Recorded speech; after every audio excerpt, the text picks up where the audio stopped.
Amber Love, and today I'm talking about Top Cow's Twilight Guardian issue number 1 of 4, and this is by Troy Hickman. Now, I can just say that we have waited a really long time for this issue number 1 to come out since it won Top Cow's pilot season. I don't know what the delay was all about, I really don't. However, I will tell you that it's worth the wait. This is such a solid number 1 issue that I do hope after all 4 that the fans respond and they urge Top Cow to continue on and bring us another volume 2 or a more continuous ongoing series, just something, because if it's like this throughout the 4 issues, nobody will be disappointed. I really can't imagine that would happen. So just to introduce you to Twilight Guardian, if you don't know anything about her, we know very little is what it boils down to. We know that this is a woman who is very compelled to really act on her own sense of justice.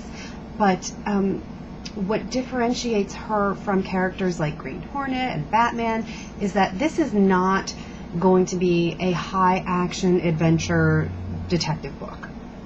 It's so much more realistic than that. This is, based on the sense that first of all, there really are people like this in America anyway, that feel they need to do more for their community and perhaps do things that the police and local law enforcement can't do. So, here at the end of her day, what she does is meticulously plot out a patrol of a 9-block area. She does the same 9 blocks, but she plots out different routes so that nobody detects a pattern. She keeps track of every single thing that she feels is out of place. And Troy Hickman, describes it as near OCD. Now, it sounds extremely OCD, in my opinion, but we don't know about her mental health at this point, even though there is some sort of medication reference in issue number 1. But, without him going into it, that could be an antihistamine. I mean, we don't know. And I think that's part of the fun of exploring who she is as a character, because we do learn more about her personal life that obviously the audition issue was, didn't give us too much, just enough for us to want more. So here we hear more messages from her mother on the answering machine.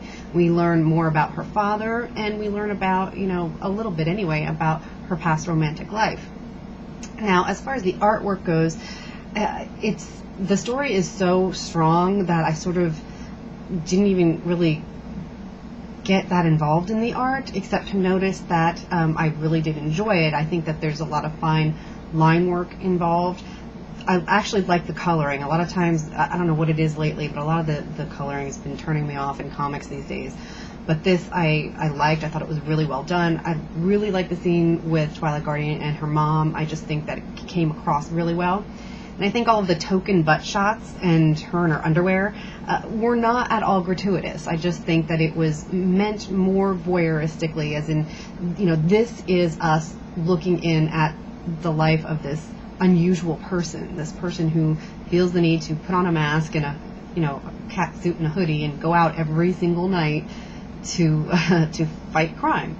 Now, her versions of fighting crime, are mundane. Anything from complaining about somebody's Christmas lights, being a potential fire hazard, to just making her own notes and files on things that she thinks are suspicious.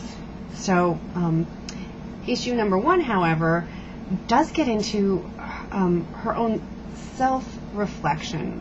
She doesn't even think that she's defined without having a nemesis, and that's been said a million times as far as heroes go, that it's your villain that defines you. So we get a little bit of information about the person called the Dusk Devil that she believes is her nemesis. So it has a little bit of a feeling of the movie Unbreakable. But again, there's nothing supernatural here. This is all supposed to be very realistic. She carries a roll of quarters, and she has a modified Wii glove.